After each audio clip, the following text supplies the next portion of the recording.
We really, really, really want an exciting, intentional life. This is why some people embrace challenges and why some people get overwhelmed by challenge. To go and take dominion over the whole earth. God built the greatest adventure theme park in history, crested one hill and looked out, and there's a valley, and they see snow for the first time, or they see a desert for the first time, or they see a whole herd of animals moving along that they had never seen before. Self-improvement and exploration is when we go out and we look for challenges. We go out and we find those things. What can I do that would be exciting? Okay, let me interrupt this real quick. I am giving away a coaching package that's worth $2,000. You just got to go click on the link in the description, enter your contact information, and then check this out. It's a $2,000 coaching package. It's a 12-week long course. And when you wind up signing up for the entry, you're going to get an email back, and part of that email is a link that you can send to a friend. Now, what happens is if your friend enters in and they win, you both win, okay? So I'm not just giving away $2,000 worth of stuff, I'm giving away $4,000 worth of stuff. And if you have a friend enter into the drawing, then you just doubled your odds of winning, okay? I'm Adam Funderburg, owner of High Caliber Coaching. Click the link below and enter for your chance to be a winner of the $2,000, $4,000, however you want to look at it, coaching package, okay? Let's get back to the conversation. All right, without novelty and challenge, life can feel stale and life can feel like it's blurring and racing by. And novelty is that thing that makes life move a little slower. There was a time when I worked a job where every single Monday, I was in the exact same spot doing the exact same thing. And then somewhere around the age of 40, I had this strange sensation of life shifting gears. Like if you've ever been in a car or you're driving and you switch gears and it feels like you're going faster without any more exertion and life just kind of blurs and you experience this sense of flow, which in most cases is good.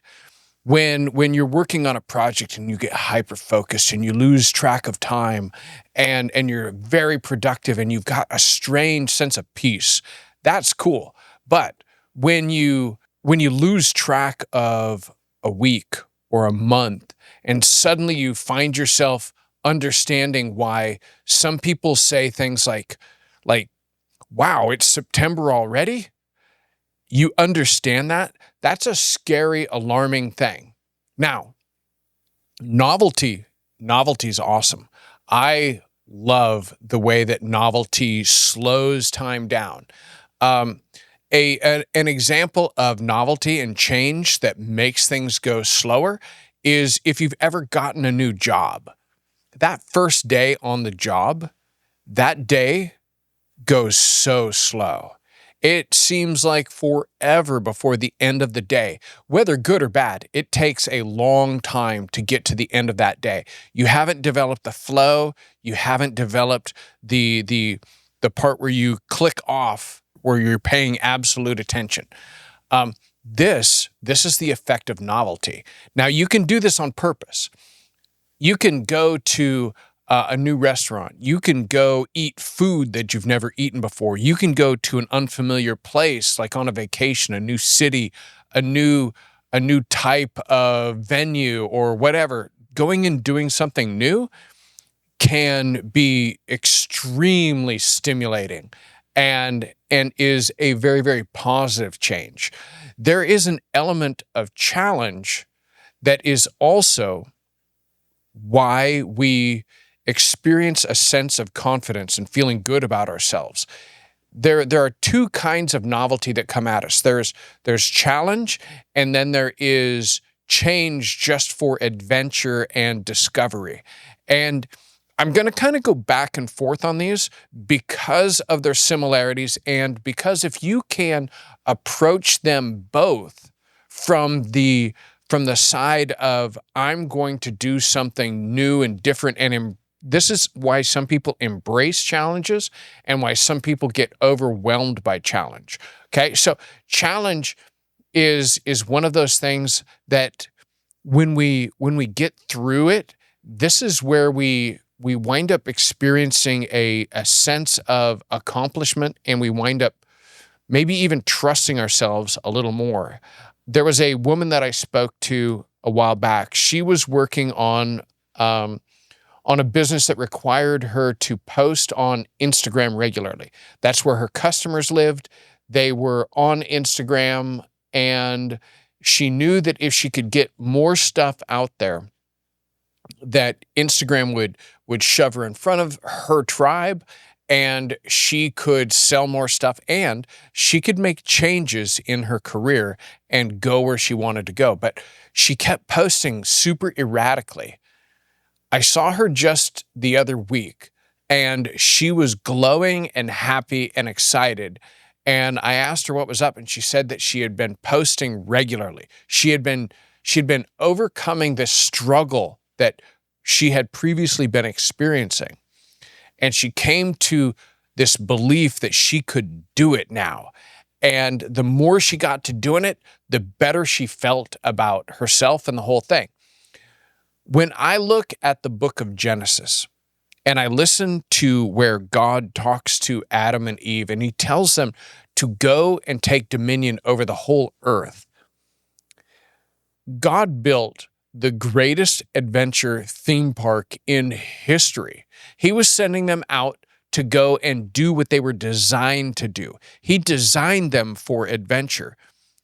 We are the offspring and the heritage. Can you imagine if Adam and Eve had gone out and done what they were supposed to do? They had left the garden, and they had gone in their own by their own will. They had gone out and they crested one hill and looked out, and there's a valley, and they see snow for the first time, or they see a desert for the first time, or they see a whole herd of animals moving along that they had never seen before.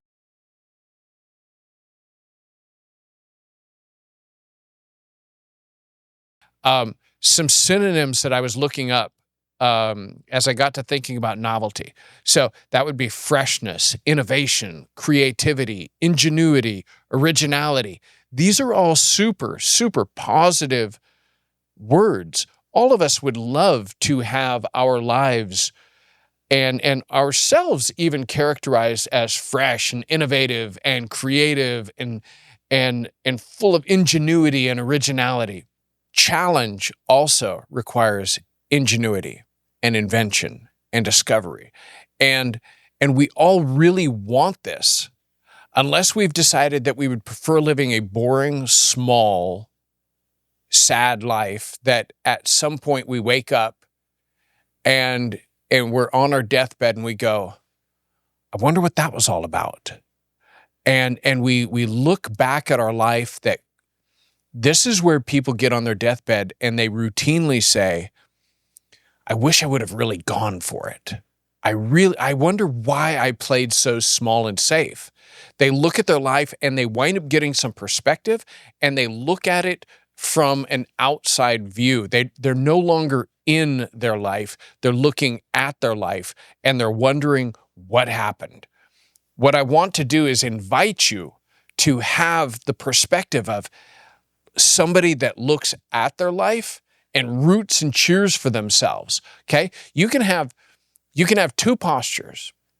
You can endure what comes at you, or you can go out and charge into life and go take on challenges, even go and create challenges.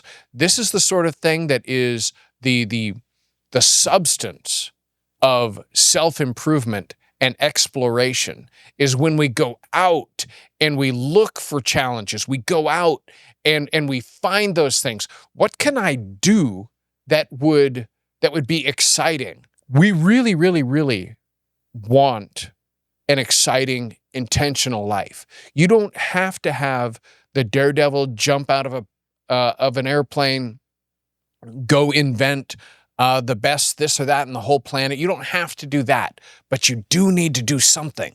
Okay, and I coached the most amazing people. One of the guys that I coached, he felt like his ADD was running his ship. Like he just felt guilty about all of the different things that he wanted to go do. And then as we sat down and we kind of brainstormed a little bit, and I just asked him a few questions, and within just a couple minutes, we started putting together a plan where quarterly he would go and have a quarterly novelty experience. So he might go out and he might explore a new hobby. He played music. He might explore a new type of music. He might explore what it means to cook Italian food versus French food versus Japanese food or Chinese food. He might spend some time learning a new language, exploring study in history, the history of North Africa, the history of, whatever, the history of China, the history of South America. And he could explore, studying, what's going on in the world of biology or whatever it is that interests him. And he was able to, he's able to carry on conversations with the most interesting people in the world and ask really intelligent questions. All of this because he decided to indulge, but do it intentionally to be more, to go chase after novelty on a schedule. Can you go too far with chasing novelty? This is what people think that they're doing sometimes when they get on Instagram and they start scrolling and doom scrolling and they start getting ideas one after another running in front of them. But when you get on some of these platforms and you just start scrolling, what happens is you're actually comparing yourself with other people. You're comparing your life to other people's lives. And this is why we get sad, why we get disoriented, why we feel like there's something wrong with us, because we're not experiencing these other lives. If you take a break, you will notice your anxiety level comes down. Do that experiment. If you're spending a lot of time on the scrolling platforms, take some time off and you will notice that your anxiety comes down. Challenges require something from you. For you to feel alive, you need to take responsibility for the newness of your life. One of the things when we talk about challenge is sometimes the challenge can feel like it's way too big. We get overwhelmed, we shut down, we get anxious, we're emotionally overreacting, and we expend a lot of energy just trying to maintain. The ways to deal with this, I'm always going to start out telling you that prayer, reading and meditating on the Bible is going to be extremely helpful. This is where I would tell everybody to start. I also believe that we need to talk to ourselves and say things like we would as a loving parent. I believe that that's the voice that we need to talk to ourselves with. Is if I was a parent of somebody in this exact situation, what would I tell them? What would be the really great advice that I would tell them? If I was talking to one of my kids, I probably wouldn't say something like, yeah, you should probably just give up. You're really not that bright. This is way too big for you to figure out. No, you'd give them good advice. You would help them to have some perspective. You'd help them to get a little more vertical and look down on their lives and have some perspective. Look at their lives like a third party, okay? You'd ask them, hey, so what are your resources? Do you know somebody that can help? Have other people overcome challenges like this or bigger? Is there evidence that you can win too? What would you say to encourage your niece or your nephew? Say those things. You would assume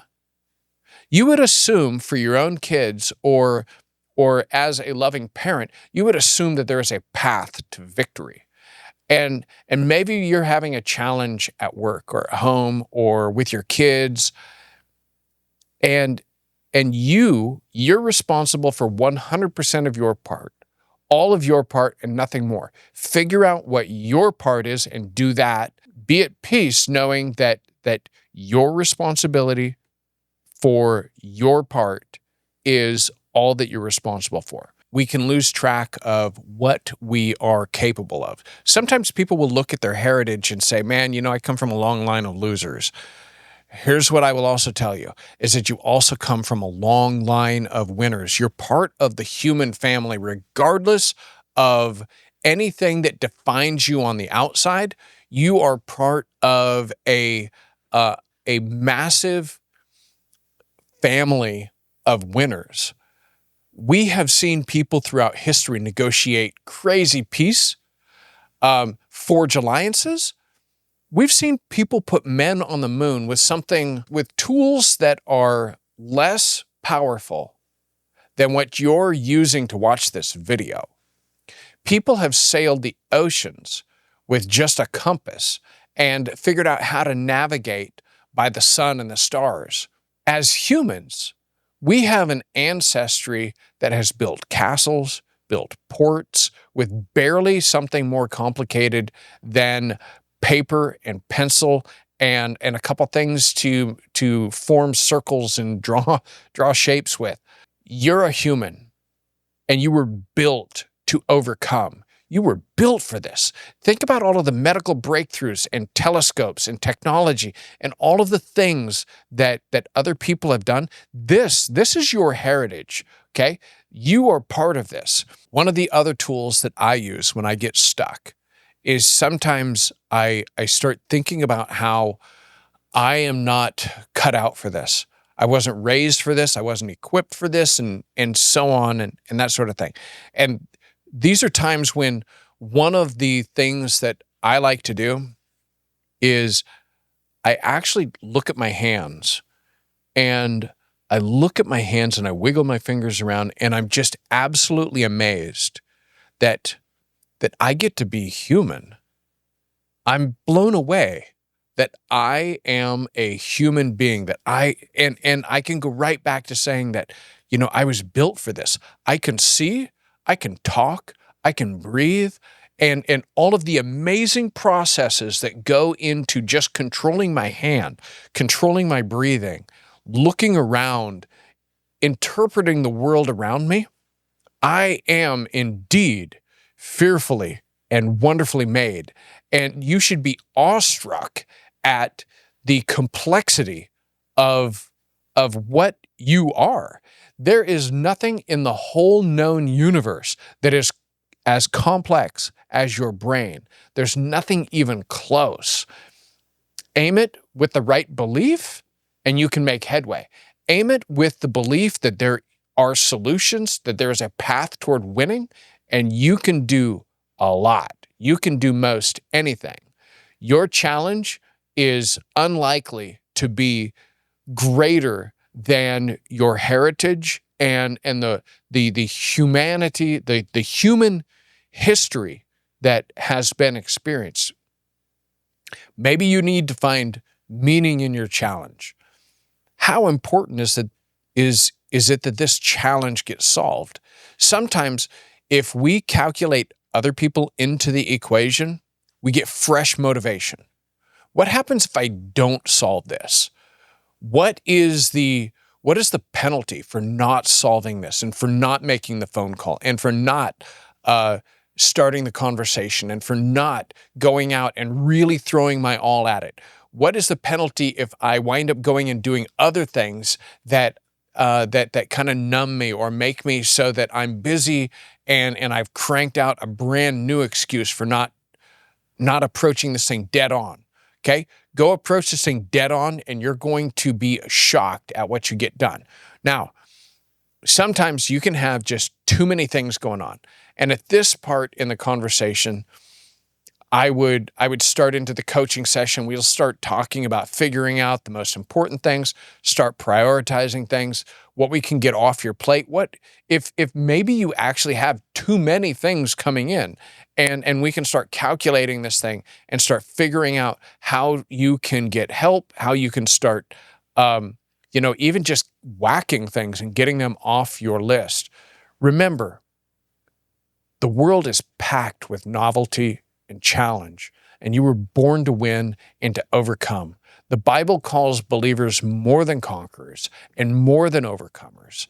We don't just win, we come out better for the challenge. All right? I'm Adam Funderburg, the owner of High Caliber Coaching, and I will see you in the next video. Bye-bye.